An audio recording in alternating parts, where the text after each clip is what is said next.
You tried the thing. Maybe it was the way you started the conversation, softer, slower, more careful with your words than usual. Maybe you actually paused before responding instead of firing back. Maybe you said the thing you'd been sitting on for weeks, the real thing, instead of the version that comes out sideways when you've waited too long. And your partner still got upset or shut down, or the conversation still went somewhere you didn't want it to go. So now you're sitting with a verdict. It didn't work.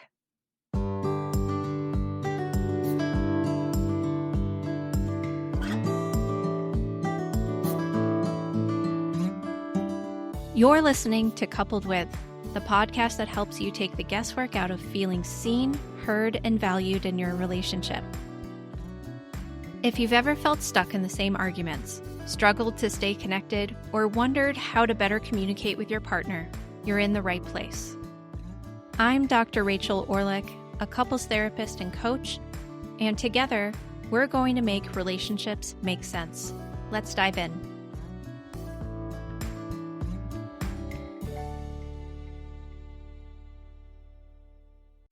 Welcome to Coupled With. Today we're talking about what it actually means for something to work, because the definition most people are using is quietly making everything harder. Here's what I mean. The verdict. It didn't work. Feels like transformation. It feels like data you collected, a fair assessment of the evidence. You did the thing. You watched what happened. You drew a conclusion. But the conclusion depends entirely on what you were measuring. And most people are measuring the wrong thing. Not because they're not paying attention, because nobody told them what to look for. Here's how it usually goes. Someone is in the work, genuinely in it. They've been reading, listening, maybe in therapy or coaching. They understand, at least intellectually, something about the cycle they're in with their partner. They know their own patterns well enough to name them. They've started trying things differently. And then they sit across from me and say some version of this. I tried that and it didn't work.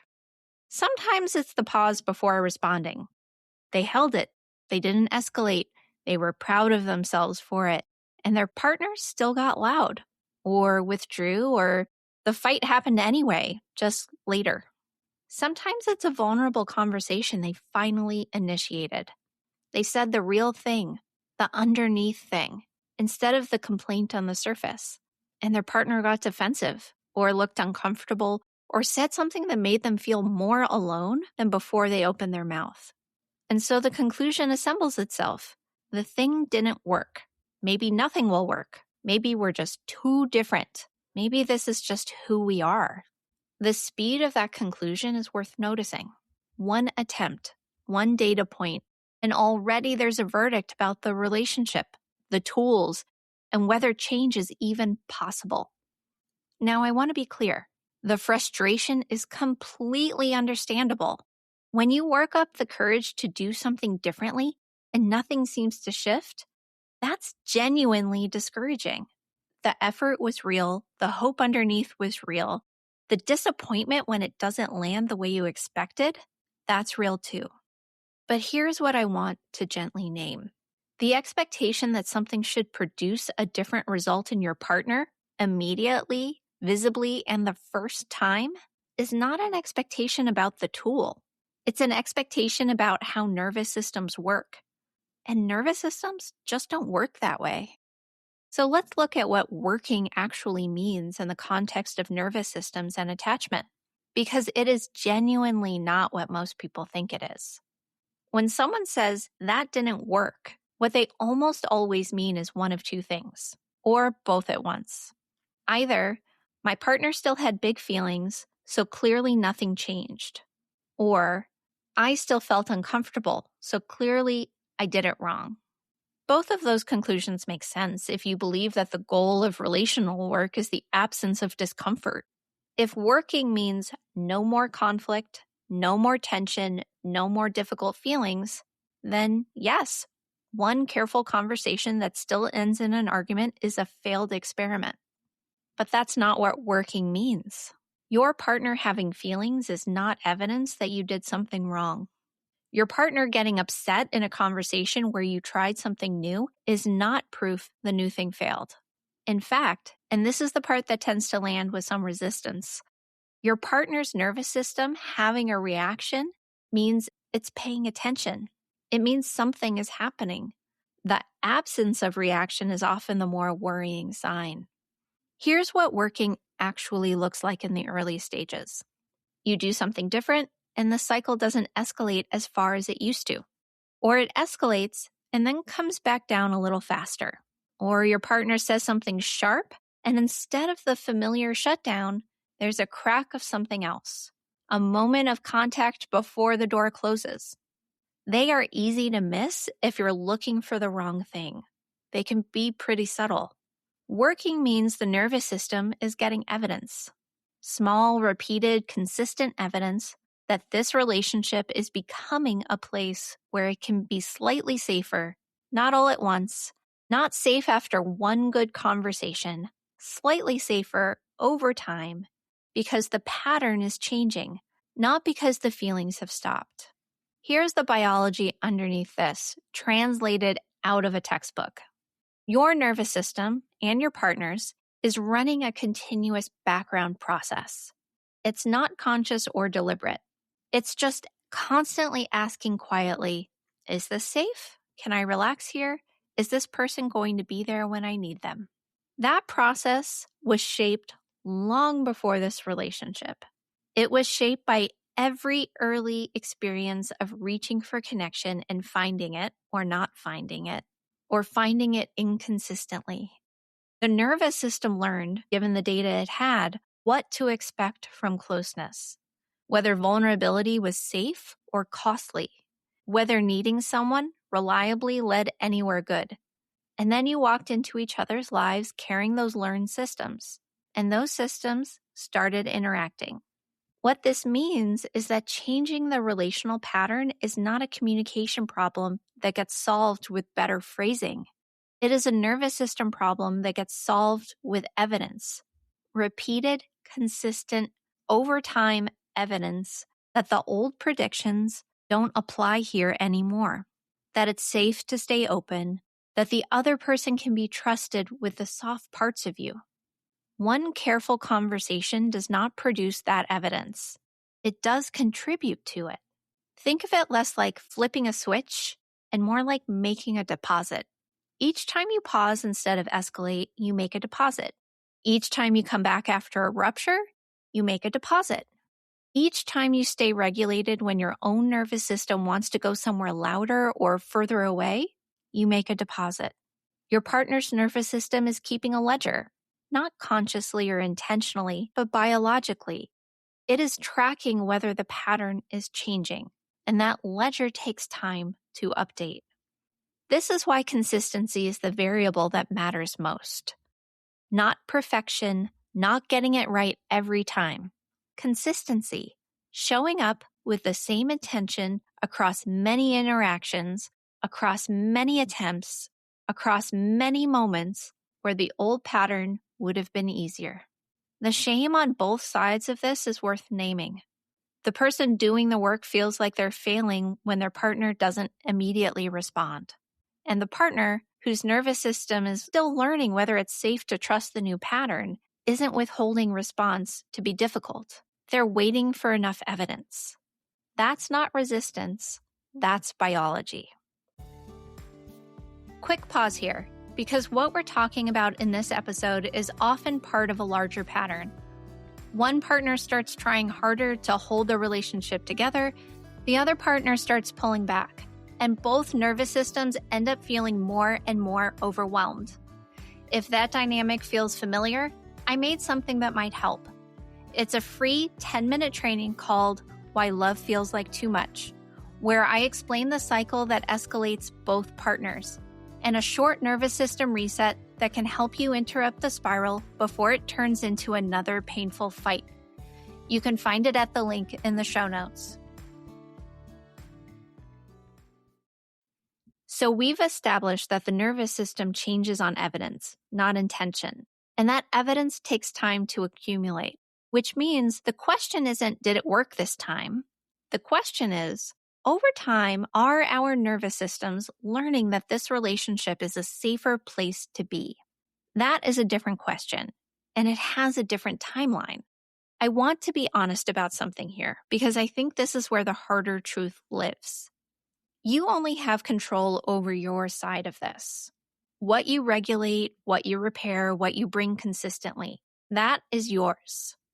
Your partner's nervous system is updating. Your partner is choosing to do their own work, and your partner is meeting you in the pattern change. That is not yours to control. And this episode is not an argument for staying in a relationship indefinitely while you do all the work alone, hoping something shifts. That is a different conversation, and it is a valid one, and it deserves its own space. What this episode is saying is more narrow than that. It's saying if you are in this relationship and you are choosing to stay and you want things to actually change, then this is the work that you have to do. It is slow, it is not linear, it does not produce the result you were hoping for after one try or 5 tries or maybe even 10. The metric is not whether your partner calmed down faster this time. The metric is whether, over a meaningful stretch of time, both of your nervous systems are trusting the relationship a little more, whether you both feel a little less alone inside it. That is a slower measurement. It requires more patience than most people are told to expect, and it is the only measurement that actually tells you something true. The alternative, abandoning an approach after one failed attempt, cycling through strategies like you're troubleshooting an appliance, keeps the nervous system exactly where it is. Because what the nervous system needs is not novelty. It needs consistency. And it needs to be able to say, this is what they do now. This is who they are becoming. That recognition takes repetition to arrive. So the next time you try something, a pause, a repair, a vulnerable sentence, whatever the thing is, and your partner doesn't respond the way you hoped, before you reach the verdict, ask yourself a different question. It's not, did that work, but did I do something different than I would have 6 months ago? If the answer is yes, if you paused when you used to escalate, or you came back when you used to disappear, or you said the real thing instead of the safe thing, then something worked. Not in your partner's nervous system, but in yours. You interrupted the pattern on your end. You made a deposit. It may take 20 more deposits before the ledger shifts enough that you can see it in the relationship, but this one counted. This reframe matters because it keeps the locus of the work where you actually have agency. You cannot make your partner's nervous system feel safe. You can be the kind of consistent presence that over time gives it a reason to feel safe. Those are different. The first one is a setup for frustration. The second one is the actual work. And the actual work is hard to sustain alone. Not because you're not capable, but because nervous systems were designed to regulate in a relationship. And doing this without a structure that holds you accountable, that tracks what you're actually shifting, that gives you somewhere to practice when the pattern pulls at you hardest, that is a significant ask. The insight is a beginning. The repetition is where the nervous system actually changes. There is no magic sentence, no technique that, if executed correctly, will cause your partner to stop having feelings or your relationship to stop having friction. That version of working does not exist. And chasing it is one of the most frustrating things a person can do in a relationship. What does exist is something slower and less dramatic, but honestly, it's more real. The two nervous systems, shaped by everything that came before this relationship, gradually learn that this one is different, that the old predictions don't apply here, that it is safe enough, not perfectly safe, not frictionless, but safe enough to stay a little more open than before. That process is built out of consistency, out of the unremarkable daily accumulation of doing the thing, not getting the response you hope for, and doing it again anyway. Not because you're a martyr, not because your needs don't matter, but because you understand what you're actually building, and you're willing to be patient with the timeline it requires.